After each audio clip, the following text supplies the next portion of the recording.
Hello. I can't afford therapy, so I'm just going to talk to you guys instead. Today, I want to talk about personality types that I wish I had. Different types of people who have characteristics that I wish I possessed. We'll start off with free birds or those who have no shame. I envy these people so much because they wear what they want, they say what they want, they do what they want. Their opinion of themselves is the only one that matters. They're never bothered by, what others think of them. They think of themselves most of the time, not in like a selfish way, but in like a self-preservation way. They don't let their day be ruined by what someone said about them. They can carry on regardless of what the public thinks of them, which is incredible to me. Their opinion of themselves and their lives is the only opinion that exists to them. I often wonder, are these people born with this quality or is it something like learned? Like, is it something that is just like a natural characteristic of their personality, or have they just like learned over the years that other people's opinion of them doesn't pay their bills, and that, they found that other people's negative opinions of them don't actually affect their lives negatively that much. I think a lot of the time it's just an inherent personality strength. Or I sometimes think, are they overcompensating for something? I know people who, they clearly like look a certain way, or they act a certain way that's, incendiary, or, often garners a certain reaction. And so you wonder, like, do they actually notice that people think of them this way and that people see them this way? Or are they just covering up an insecurity? Like, sometimes people say sometimes confidence is like really justified confidence, and sometimes it's them trying to hide an insecurity that they have. Maybe that's the case. I don't know. I more often than not think that it's just an inherent strength in someone's personality when they don't care about other people's opinions of them. Either way, whether it's built in or if it's a learned characteristic, either way, it's better than what I do, which is to wear my feelings on my sleeve. As soon as somebody says something rude to me on the street, it affects me for at least an hour. Working at a restaurant, I have one coworker who is like the complete version of this. He wears crazy clothes that, a lot of us don't think flatter him. He is edgy though, so like he can pull it off better than most, but he'll wear a lot of outfits that are, I personally don't love. None of us tell him that, but, a lot of, it's not necessarily our taste, but when I tell you he doesn't give a fuck. This guy, whatever this guy feels cunty in, he will wear, and he will rock it, and he wears it with confidence, and he will strut everywhere in this stuff. He feels good in it. And that kind of informs the way that he wears it, and that really informs his life. The confidence in what he's wearing translates to confidence in what he does and what he says. And, caring about what other people think, it helps so that you don't like dim your sparkle. He constantly has this sort of like sparkly quality because he does everything unabashedly without ever having to spend that extra second to think, is everybody gonna like this? Or is this like gonna be cool to everyone? When you have that confidence and you're not worrying about what other people think of you, you enter a room differently. Your body language is different. How you present yourself to people is different. I wear like one shirt that's like a little bit edgier than usual, and I enter the room like Bambi. I'm like, please, is this okay? Is it okay that I wear this? And part of it is because I'm so afraid that someone's gonna say, you can't pull that off. Let's maybe not wear something like, like, and who cares? There was one time when this particular coworker that I mentioned, I secondhand benefited from his confidence. We were working together, and some old colleagues from like a past corporate job that I had walked into the restaurant, and they sat in my section, and I had to serve them. And they looked at me with like so much pity, like, we used to work for you and now you're waiting tables. And I had a really visceral reaction to that. I was like, immediately started having a panic attack. And this person could tell that I was like going through this. And was like, he was like, dude, why do you care what they think? Like, they are probably dealing with like miserable things in their lives. If their first instinct is to look at you with pity, it's because they finally found something in someone else that they can look down on aside from themselves. He's like, they're dealing with their own demons. And like, you have a job, like, you have a job that you're killing, and like, who the fuck cares? And so I like clung to that and like piggybacked off of that. And it was so meaningful to me because in the moment, I just remember thinking, why can't this be my immediate reaction? Why can't I have that? Why can't my first reaction to something like this be similar to his in the way of like, who the fuck cares, dude? Like, you're paying your bills, you're working, like, fuck the dumb shit. I am very opposite of this personality type. Where I miss the mark on this is that, like, I think I'm just like acutely aware of what opportunities, again, we always say opportunities because I'm a Capricorn and we are always thinking about opportunities. But I think I'm just like acutely aware of the opportunities that could possibly be lost if someone doesn't view me in a positive light. So, for instance, I care about what important people think of me and how I look and how I present myself because I know if they don't like that, then it might shut me off from opportunities. And, a sane person would say, okay, well, that's an opportunity that's not right for you. If how you authentically live your life tells somebody that you're not right for something, then baby, you're not right for it. You know, if the truest version of yourself that you live out loud means that you don't get this opportunity, then baby, that is not your opportunity.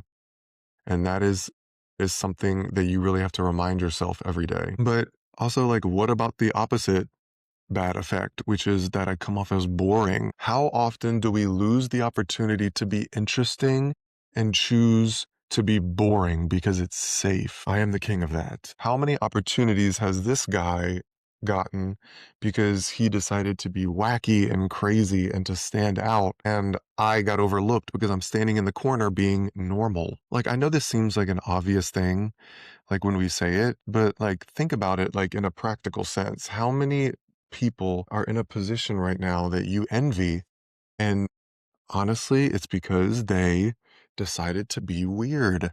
And by weird, I don't mean in a negative sense. Your version of weird could be someone's incredibly interesting and admirable. When you think you're being like crazy and unhinged and wacky, someone else might see that as effervescent and vivacious, you know? So, like, you gotta let loose at some point.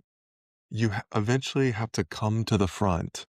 The front is, an area that is, you know, a little unnerving. We love being unnerved, like we've talked about this before, but it's unnerving. It's a little bit scary. The light is on you. Some people thrive in that space, but not everyone does.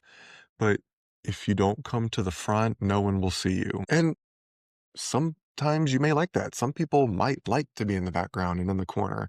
Some people enjoy being the supporting character, and that is amazing.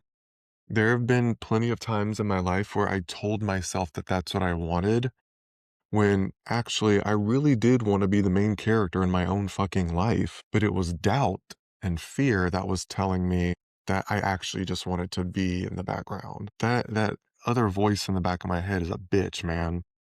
Now, also, I think there is something to be said for having restraint and, having tactics to how you portray yourself and strategizing. It can help to make sure that the right opportunity happens, not just any opportunity. If you're strategic in how you show your personality to people or who to show it to and or just how much, like in percentages, I guess, it can be especially productive to pinpoint the right opportunities for yourself.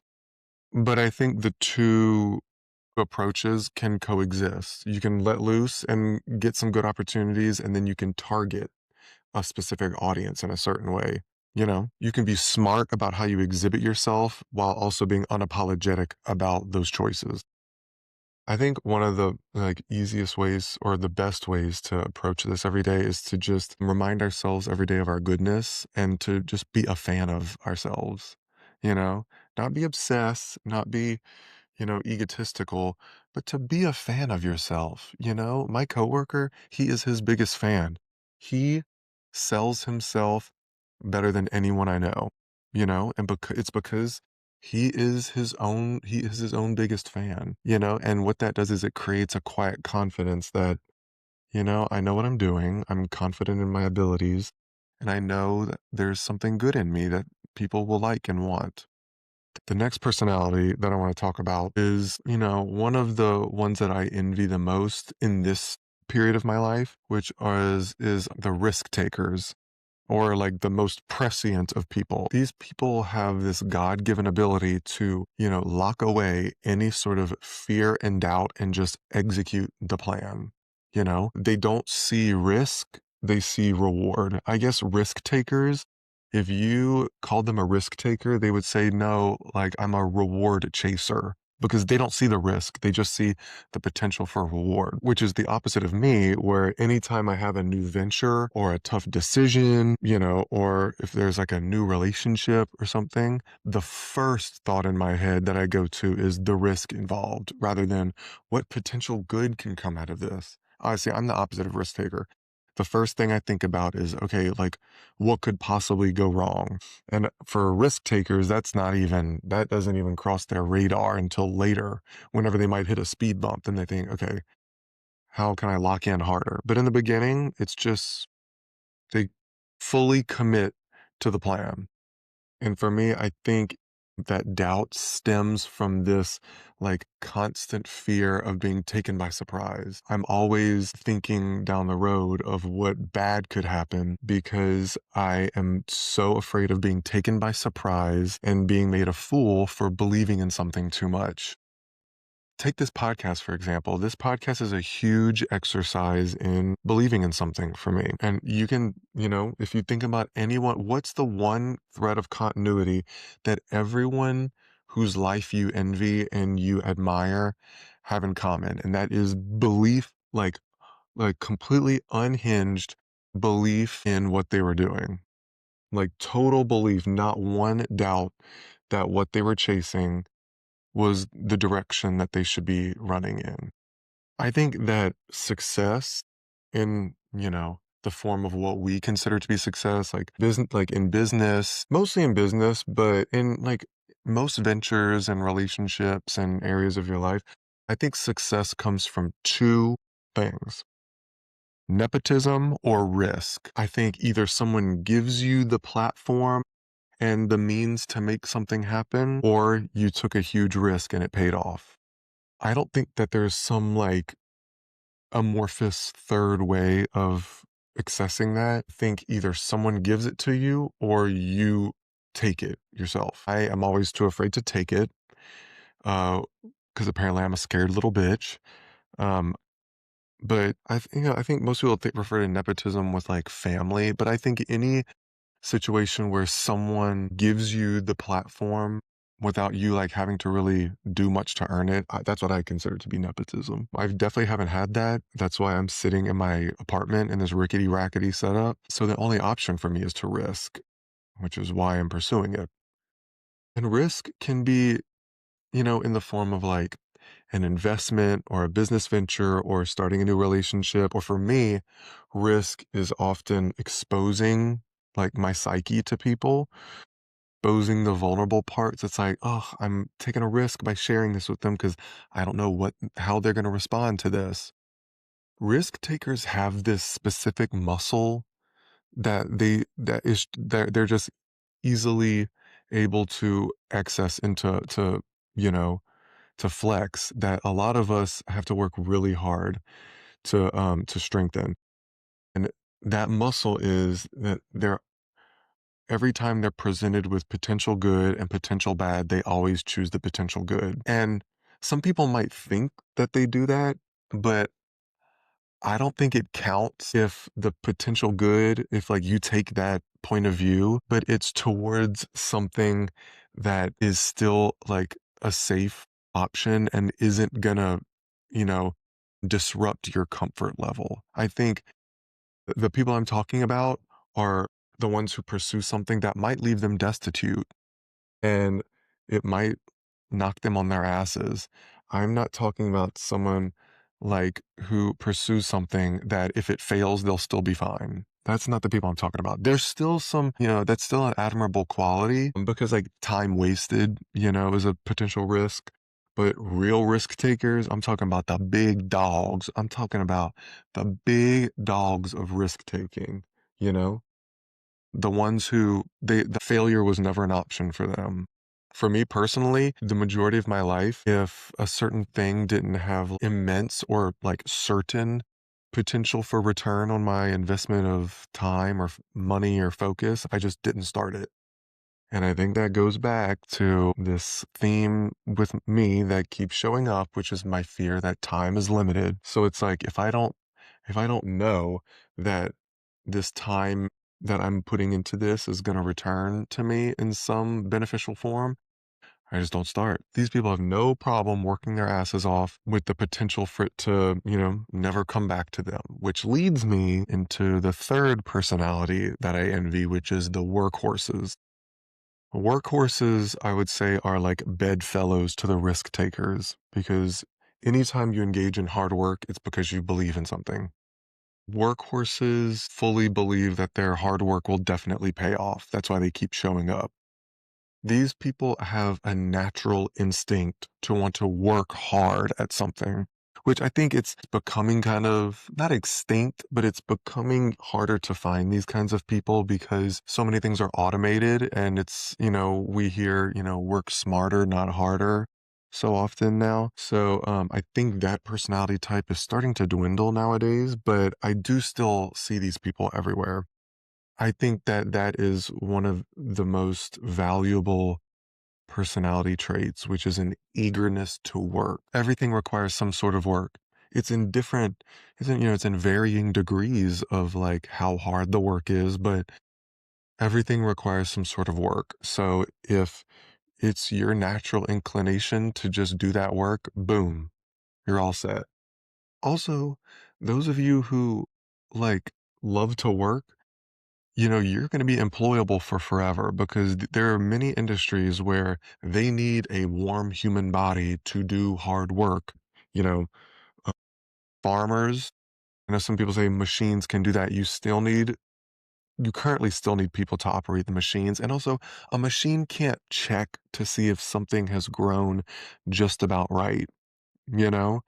Um, there's a human element to like checking the status of something that I think is not gonna be, absorbed by computers, cooks, babysitters, things that like you need human empathy and human taste to do. Those hardworking jobs, you know, whoever does that, they're gonna have a job forever. I don't think those are ever going away. So if you are a hard worker, there will be jobs for you forever.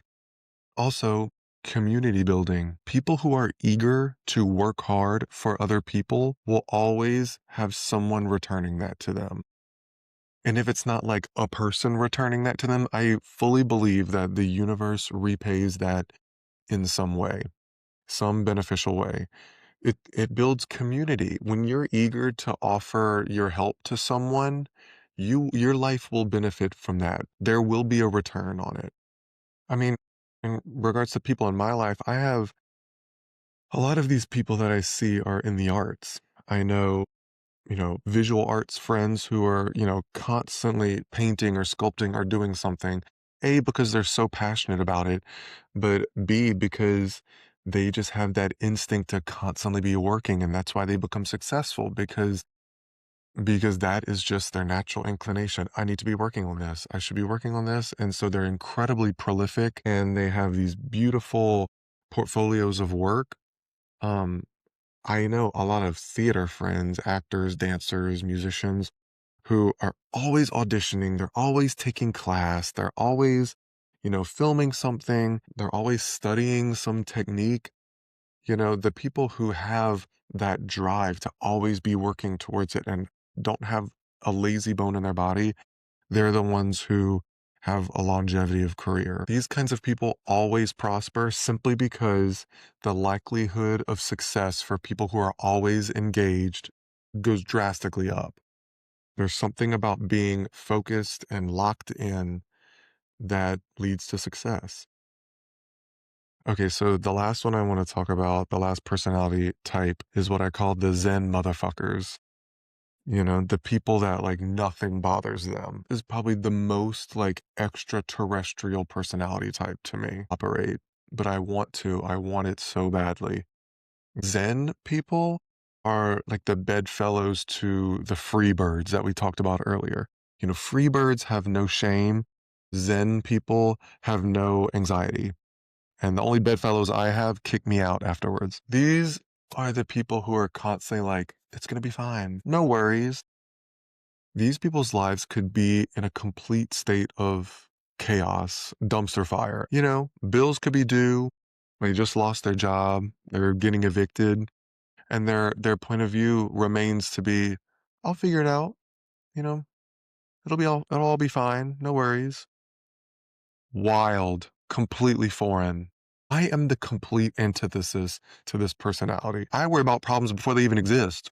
I create problems. I make up fake problems to worry about. This is another personality type that, like the Freebirds, which is why I consider them to be bedfellows, that I wonder if it's something that they're born with, if it's like a characteristic that is just natural about their personality, or if it stems from something like past trauma. I personally think that it's something that they're born with because if this fucked up world has not beaten that out of you at this point, then it's like fundamentally part of your DNA.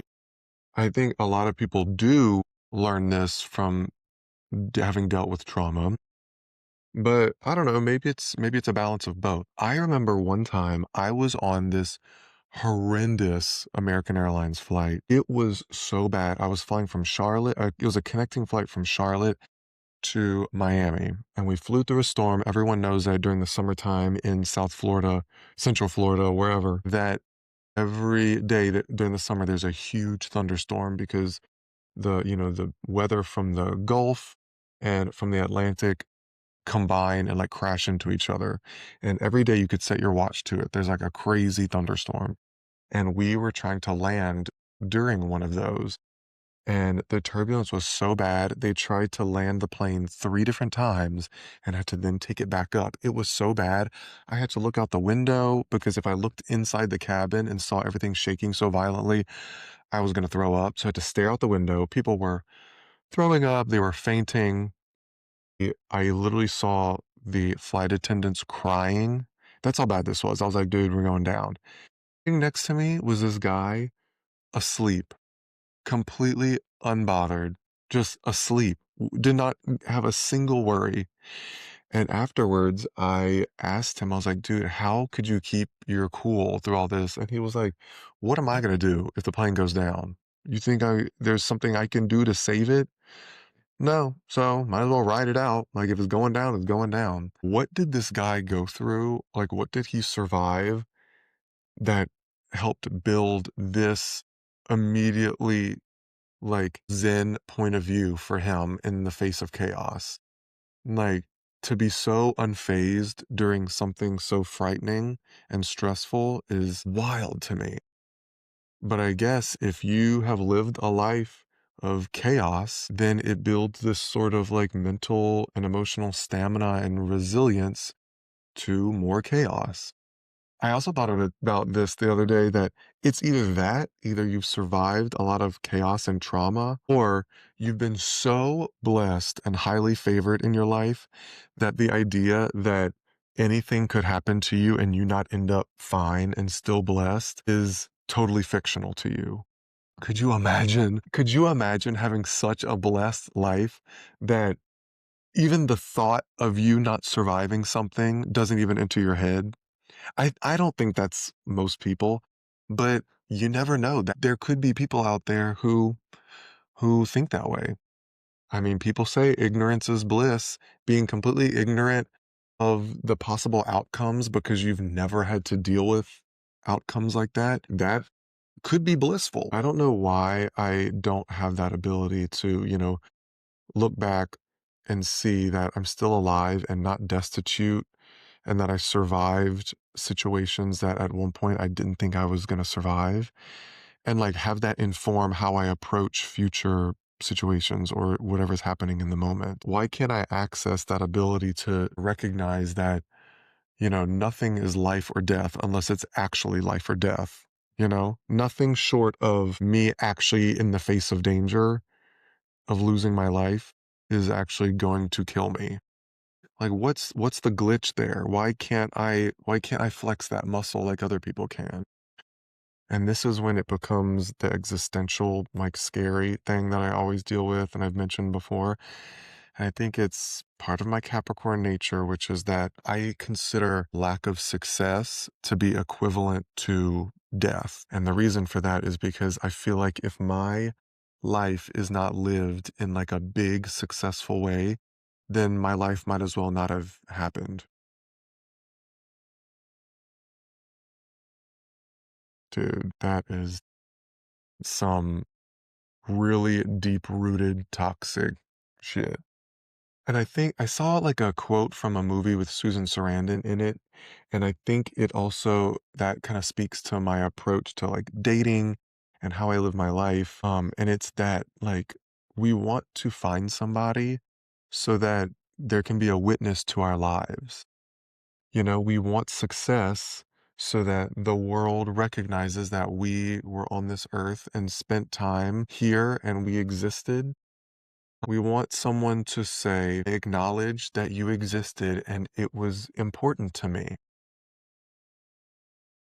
You know, we want someone to say, you had an effect on my life and it changed me for the good. And I acknowledge that you existed on this planet because I think that there are so many people who live lives and they're fine with it and it's wholesome and, it gets them up every day. But there are people who live their lives totally fine with the fact that only a few people knew about them and their life was just about getting through the day. I do envy that with people. That would save me so much heartache and stress and strife if that's all I was in it for. But I want a life recognized. It doesn't have to be in a huge way, but in a significant way. Anyway, I'm getting off topic here. Shocker. But anyway, this personality type, they live a life of openness, which allows good things to flow in. I mean, this is a super simple and obvious concept. Things that are open allow things to come in. The opposite type, which I so often emulate, is someone who worries and clenches and tightens and is closed off so much that there's no opening for blessings to flow. We can be so closed off and tense and tight, and we have our headphones in and we have everyone blocked out because we're just like shut down that we miss the opportunity to talk to and engage with someone who might be the person who gives us the opportunity of a lifetime. Imagine that. Think about that. Think about all the people that you didn't speak to who could have been in a position of power or who had a platform that you could have used. I like get pissed off at myself just thinking about that.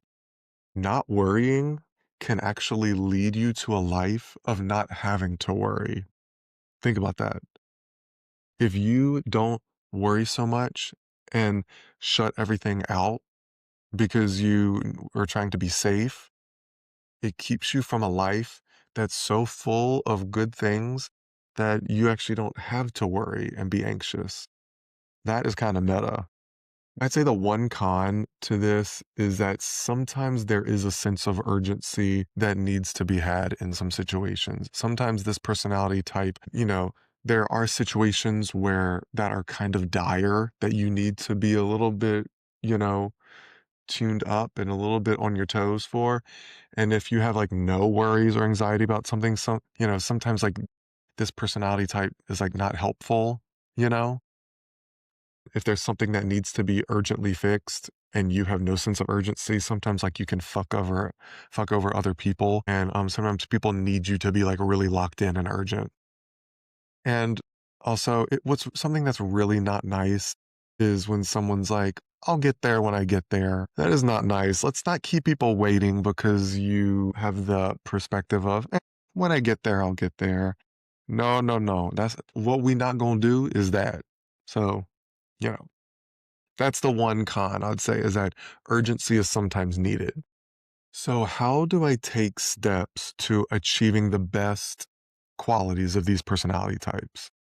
For the free birds, I think every day I need to remind myself of the size of the universe and the fact that no one cares about you that much.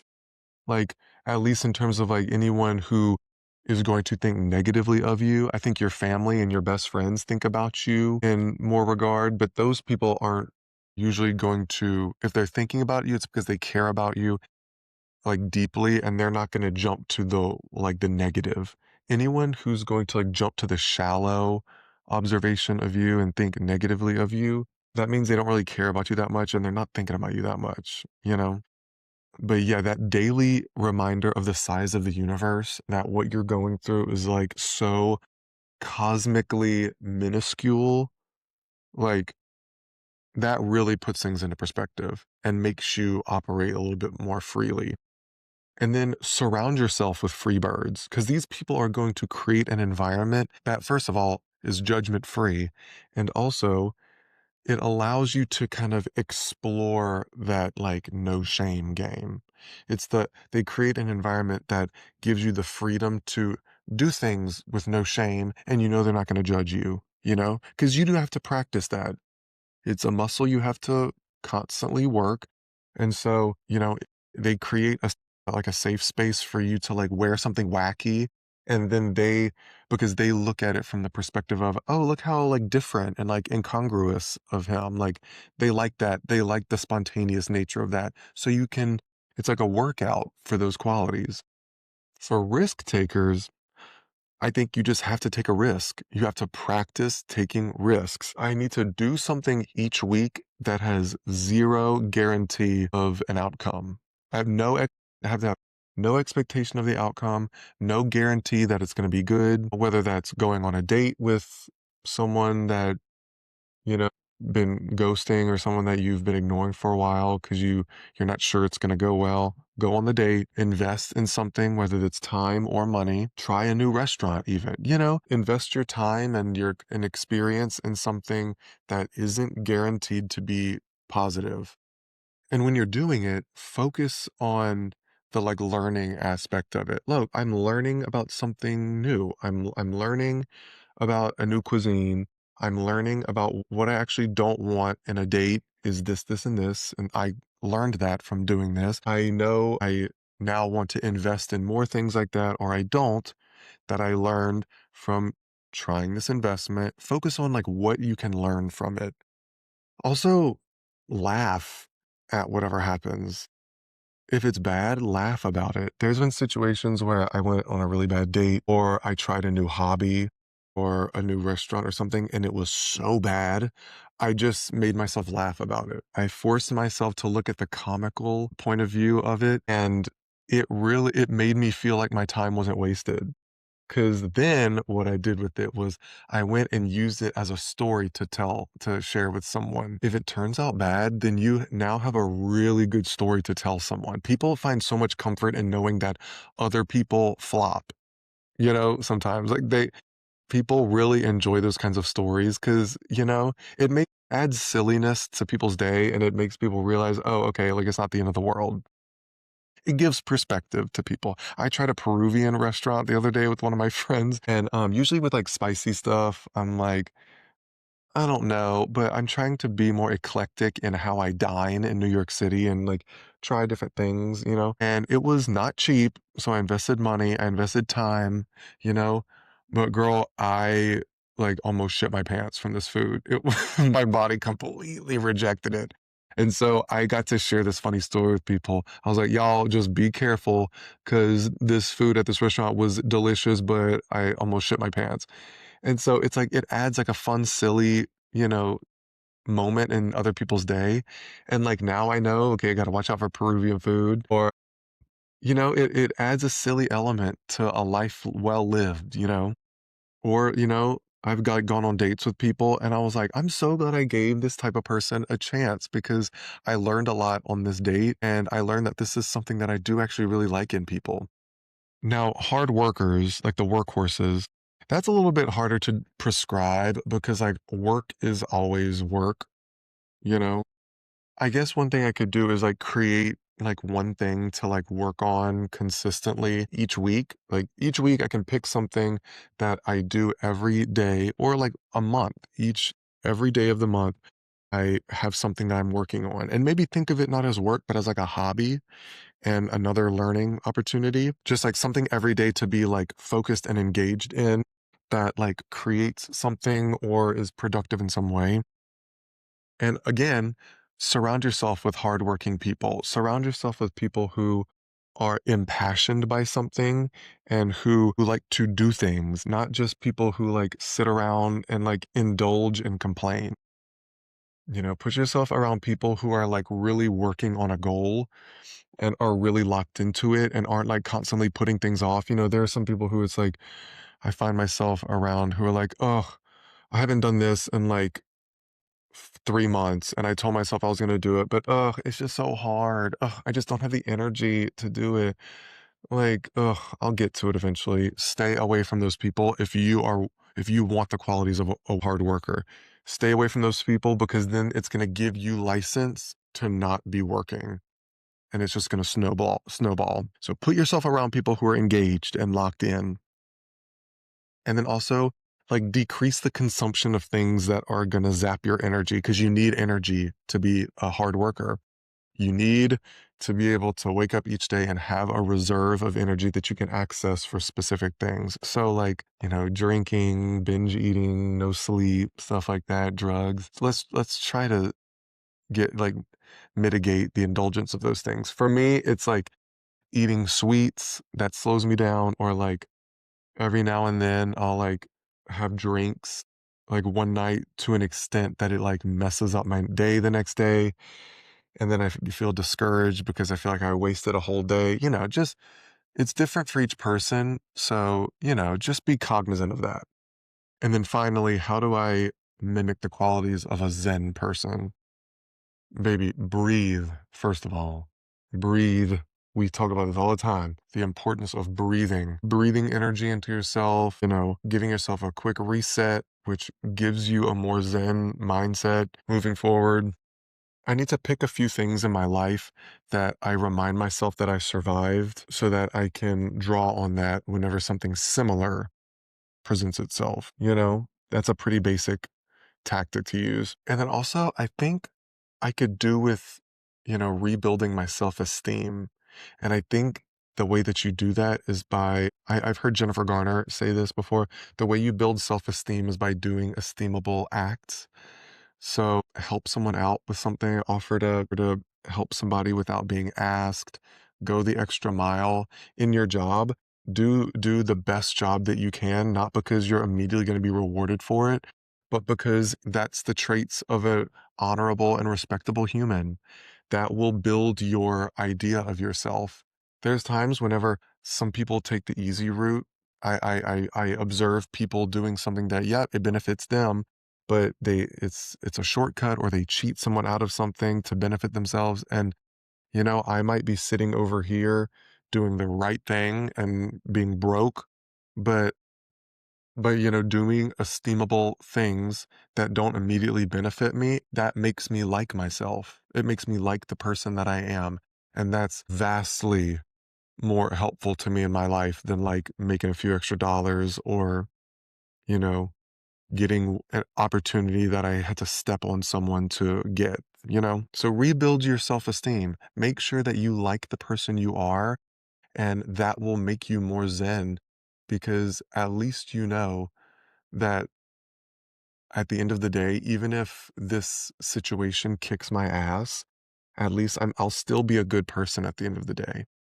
Rebuilding this idea of yourself, it will make you feel strong and respectable and resilient and like a lovely person and like someone who can survive things. Because you will, you'll survive it. I do like the person that I am for the most part. At the end of the day, when I go to sleep, for the most part, I like the person that is there inside of me. Whoa, that sounded crazy.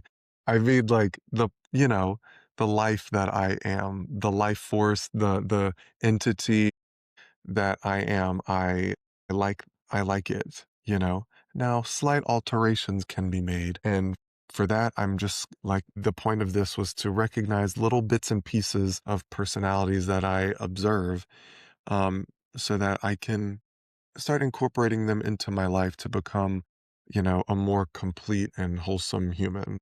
So, give me ideas. Right, there are probably a lot of other personality types that I haven't recognized yet, that possess qualities that would be very beneficial to someone like me. And if you've incorporated them, tell me how you were able to do that. And we'll keep moving forward and working on this thing. As always, thank you guys for tuning in. I hope you have a great day and make sure you like yourself today. Tell yourself how great you are. All right. Love you guys. Bye.